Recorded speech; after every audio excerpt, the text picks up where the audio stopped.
Hello, so welcome back to our channel. Ngayon ang pag-uusapan natin para sa ating auditing theory tutorial series ay ang analytical procedure. So in this video, aalamin natin kung ano ba ang ibig sabihin ng analytical procedure, kailan ito dapat gamitin, and paano siya ginagawa. Diba? So yun yung pag-uusapan natin ngayon. And before natin simulan, gusto lang namin pasalamatan yung mga sumusuporta sa aming channel. And syempre, huwag niyong kalimutan na mag-subscribe kung di pa kayo nakapag-subscribe sa aming channel. So yun, start na natin. Diba? Unahin natin syempre tungkol sa definition ng analytical procedure. Ang pag-uusapan pala natin ay based on PSA 520. Yan po yung standard tungkol sa analytical procedure natin. Diba? So ang sabi ng ating PSA, ang analytical procedure daw, yan daw yung evaluation of financial information through analysis of plausible relationships. Yan, among financial and non-financial data.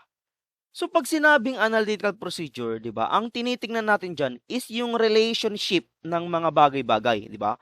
Kapag merong ganitong nangyari, ano ang magiging effect niya, 'di ba? So yun daw yung analytical procedure. And pag sinabi rin na analytical procedure, it consists of the analysis of significant ratios and trends.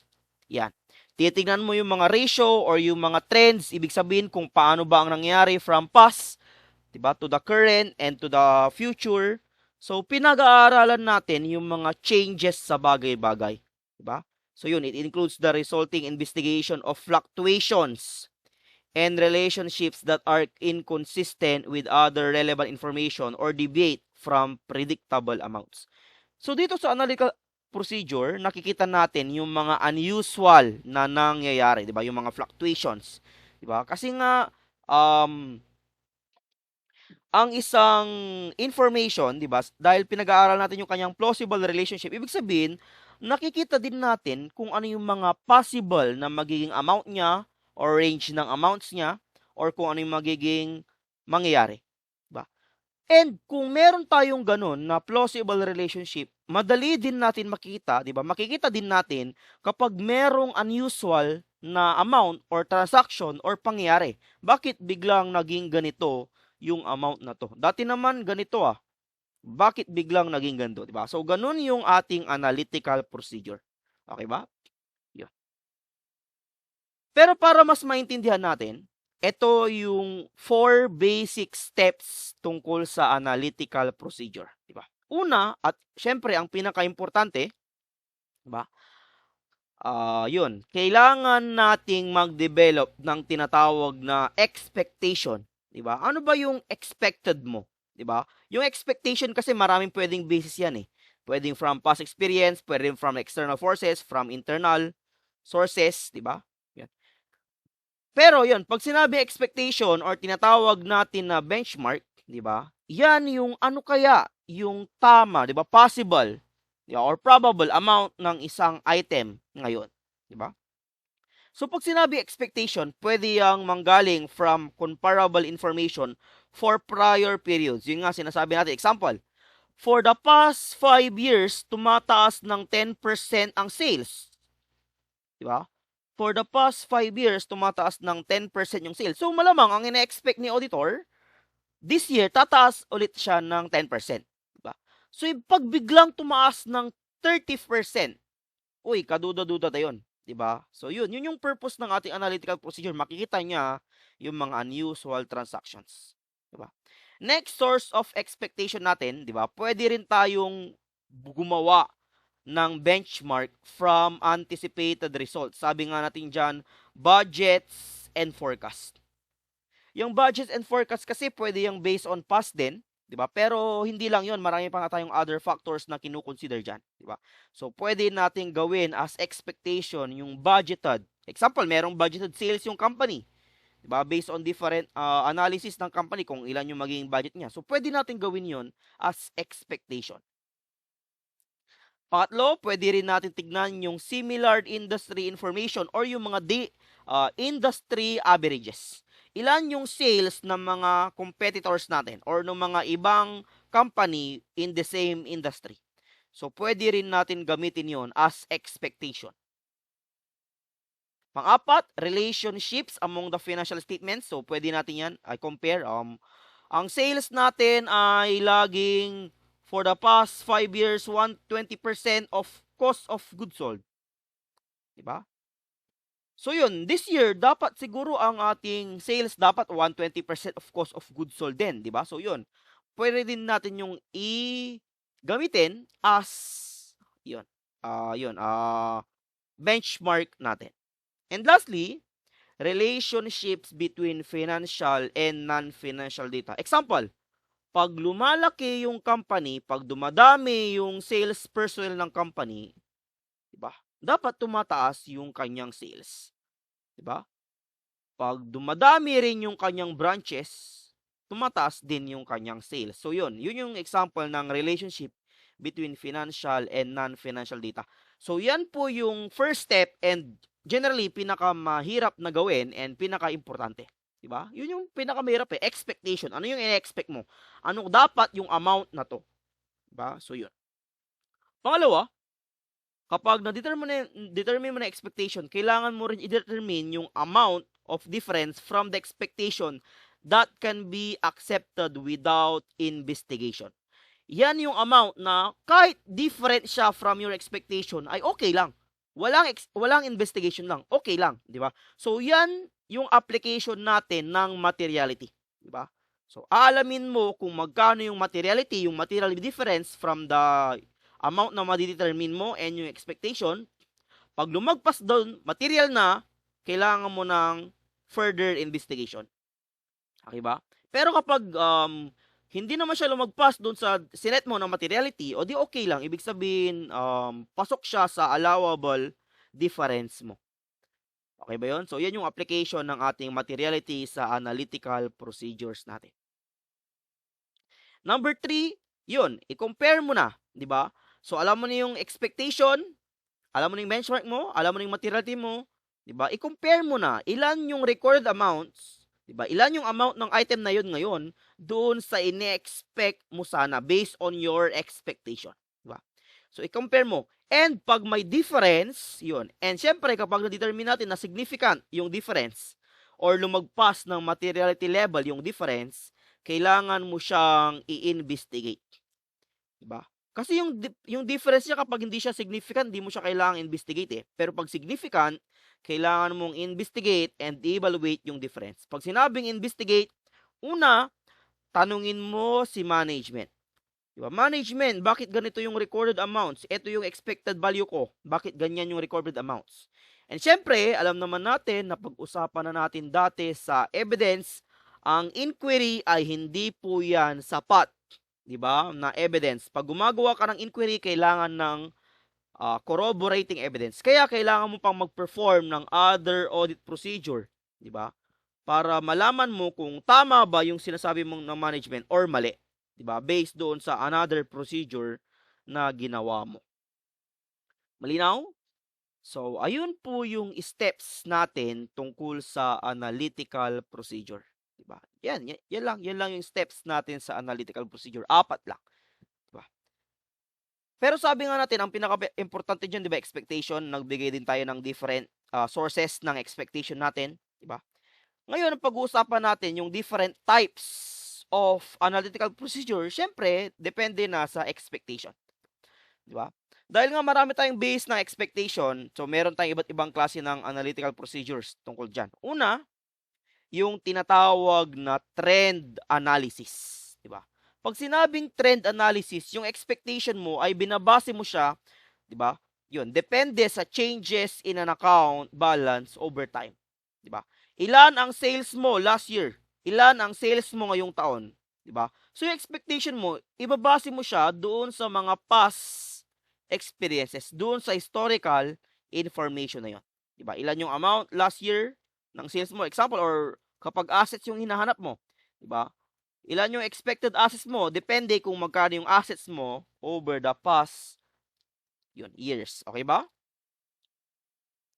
Next naman ay yung tinatawag din natin na ratio analysis. Pwede rin natin gamitin na expectation yung mga ratio. Diba? Pag sinabing ratio, marami tayong klase ng ratio. So, meron tayo diyang classification as to liquidity ratios, di ba? Yan yung ratio tungkol sa ability of the company to pay its short-term obligations. So, nandyan si current ratio and quick ratio and many more. Siyempre, example lang to. Meron tayo diyang leverage ratios, di ba? Sa pagbabalance ng debt and equity. So, meron tayong debt to equity ratio and debt ratio. Meron tayong profitability ratios para man-determine kung profitable ba yung company or not. Diba? So, nandiyan ang return on asset and gross profit ratio. And activity ratios, diba? Such as inventory turnover and accounts receivable turnover, diba? Gaano katagal mo mabenta, diba? Or gaano katagal maalis dyan yung inventory mo, diba? So, yun yung mga different ratios natin. Diba? Yan yung different classification ng ratios natin. Diba? Pero pag sinabing ratio analysis, yun nga, yung ratio, yan yung i-set up natin na expectation. Diba? At pwede nating i-analyze yung ratio na yan. Una, through horizontal analysis. Diba? Pag sinabing horizontal analysis, example is tungkol sa gross profit ratio. Yung i-set up mo na estimate mo ng gross profit ratio ay depende sa mga past years mo din, di ba? For the past 5 years, 30% ang gross profit ratio. Dapat this year, 30% din yung gross profit ratio mo, di ba? So pag mapapansin nyo, para siyang trend analysis yung horizontal. Kasi ang other term po ng horizontal analysis ay trend ratio analysis. Okay ba?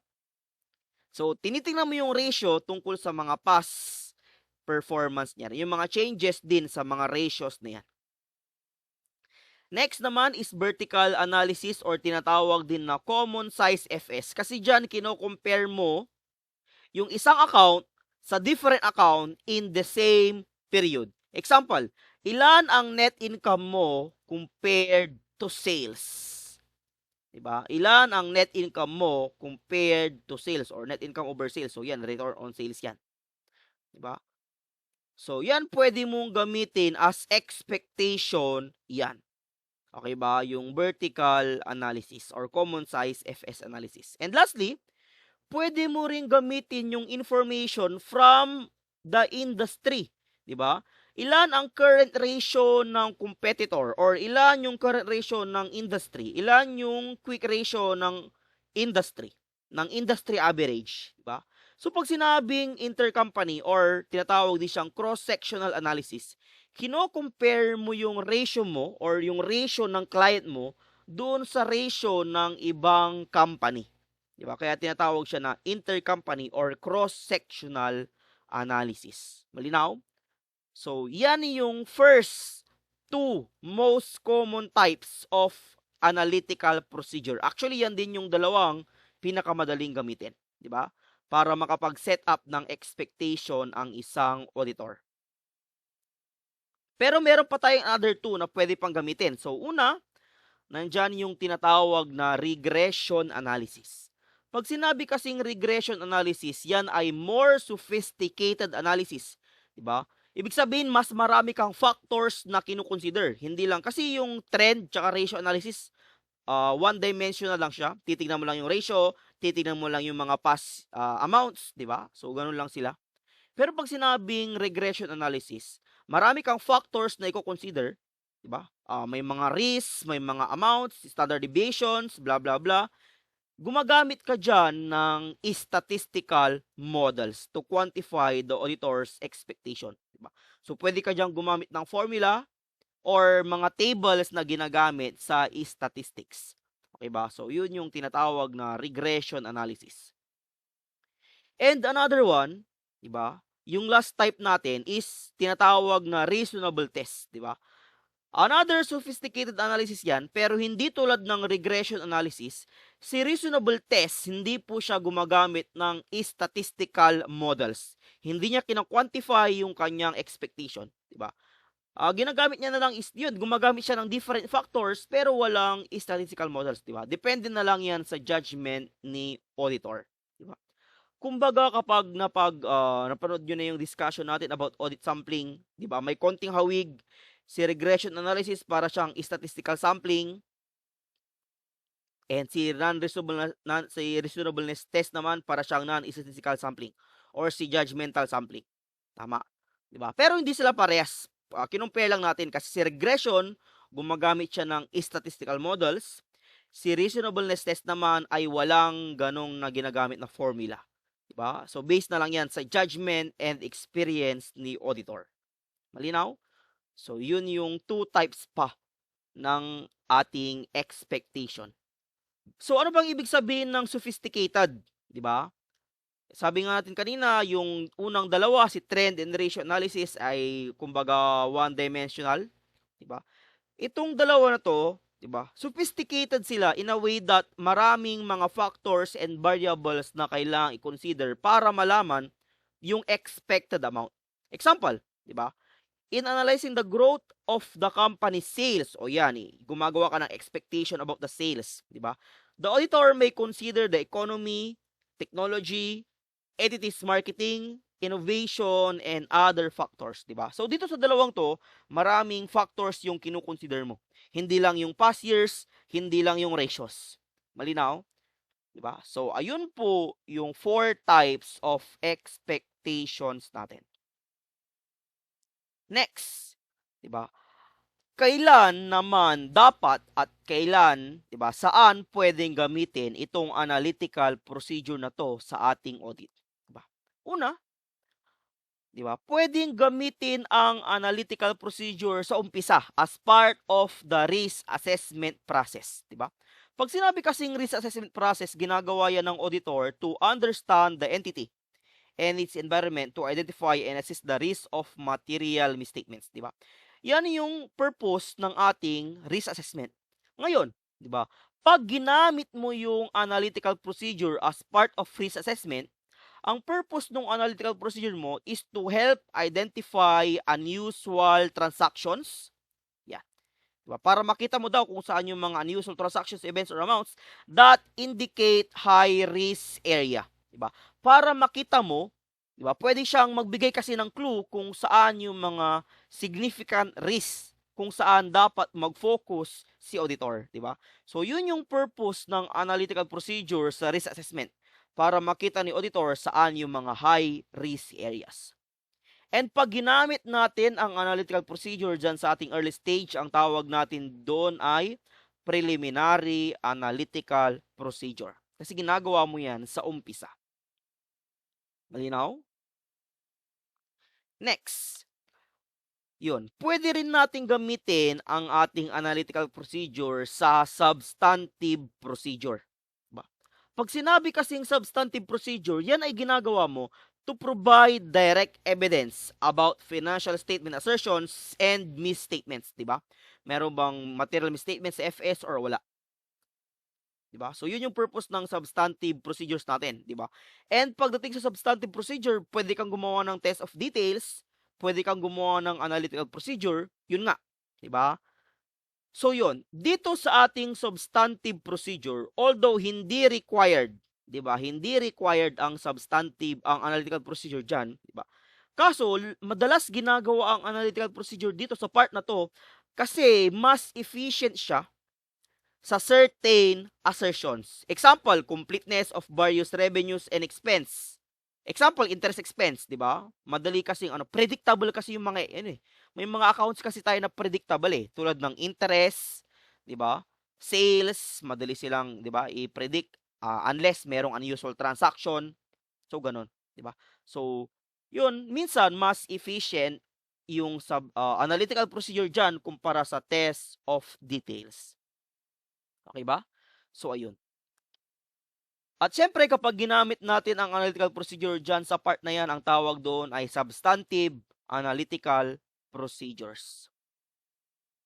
And lastly, pwede rin natin gamitin ang analytical procedure sa dulo ng ating audit. Diba? Or tinatawag natin na completing the audit. Diba? May mga kailangan kasi tayong gawin before matapos ang audit natin. Diba? Bakit natin yung ginagawa? To assist in forming and an overall conclusion and in assessing the whether sufficient appropriate evidence is obtained. Yan, 'di ba? Kailangan natin mag-perform ng completing the audit para maka-assist daw sa conclusion and para malaman natin kung naka-obtain talaga tayo ng sufficient appropriate evidence. Ngayon, bakit ba natin ginagawa ang analytical procedure dyan sa completing na audit na yan? Diba? Ginagawa natin yon to identify unusual or unexpected balance that have not been previously identified. Kasi merong risk na hindi natin nakita yung mga unusual or unexpected balance dati nung mga unang procedures. Tama? Kaya para makasigurado, kailangan natin gawin ulit yon. Baka makita natin yung mga hindi natin na-detect na unusual or unexpected balances. Malinaw? At ang tawag natin sa analytical procedure na ginagawa natin sa completing the audit ay final analytical review procedures. Okay ba? So, yun yung timing and use of analytical procedures. Yun, linawin lang natin ha. Ang PSA po, or nire-require niya ang analytical procedure sa risk assessment and sa completing the audit. Malinaw, required po yan sa risk assessment and sa completing the audit. Doon sa ating substantive procedures, hindi siya required kasi pwede ka namang gumawa ng substantive test of details. Diba? Pero yun nga, pwede mo siyang gawin. Madalas siyang ginagawa kasi mas efficient siya minsan, depende sa assertion na diba, gustong malaman ni auditor. Malinaw? And last discussion natin, sabi natin, diba, hindi required ang analytical procedure sa substantive test. Diba? Pero yun nga, minsan mas efficient siya na gamitin. Ngayon, kailan ba suitable, kailangan ba appropriate na gamitin natin si analytical procedure as a substantive test? Diba?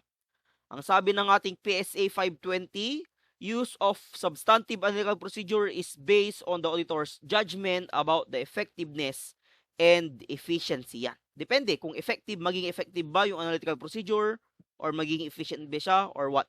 Diba? Yun. To reduce audit risk to an acceptably low level. Diba? So, kailan ba appropriate, diba? Kailan ba appropriate ang analytical procedure as substantive test? Una, diba?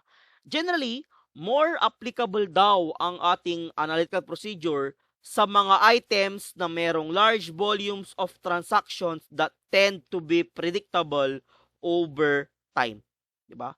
Sabi natin kasi, diba, kailangan may plausible relationship sa analytical procedure diba? So, kapag mas predictable yung item na yun or yung account na yun, mas appropriate na gamitan siya ng ating analytical procedure. Example, ito.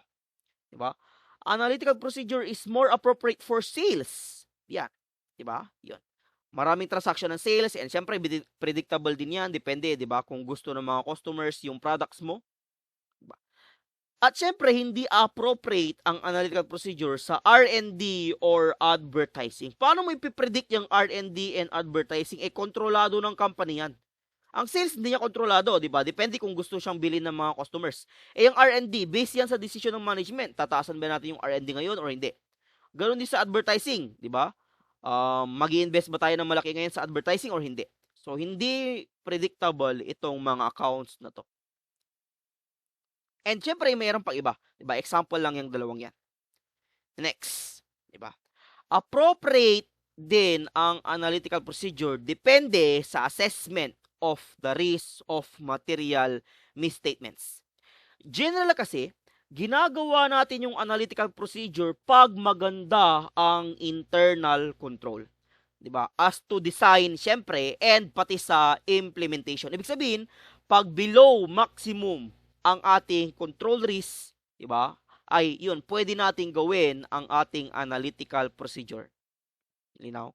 For example, yun nga, if controls are weak, tests of details are more appropriate. Diba? Actually, yun yung diba? Yun yung purpose ng test of control. Bakit ka nagpo-perform ng test of control? Para mapatunayan mo na below maximum talaga si control risk. Diba? para mapatunayan mo na below maximum talaga si control risk. At ano ang mangyayari pag napatunayan mong below maximum ang control risk? Para madagdagan mo si analytical procedure, para mabawasan mo si test of details. Kasi si test of details, costly yung mga yan. Diba? Diba? Yun. Pag kinumpare natin, mas mura, mas efficient yan si analytical procedure. Diba? So, yun yung purpose actually talaga ng test of control. Diba? Dahil medyo mahal yung ibang test of details natin at mas mura si test of control, diba? Kailangan ma-assess mo below maximum ang control risk para madagdagan mo or para makapag-perform ka ng analytical procedure. And lastly, diba? Appropriate ang ating analytical procedure sa substantive test kung merong available information para makapag-expect tayo, 'di ba? Paano tayo gagawa ng expectation kung wala tayong basis, 'di ba? Kung wala tayong source. So 'yun. Meron bang available information para makagawa tayo ng source?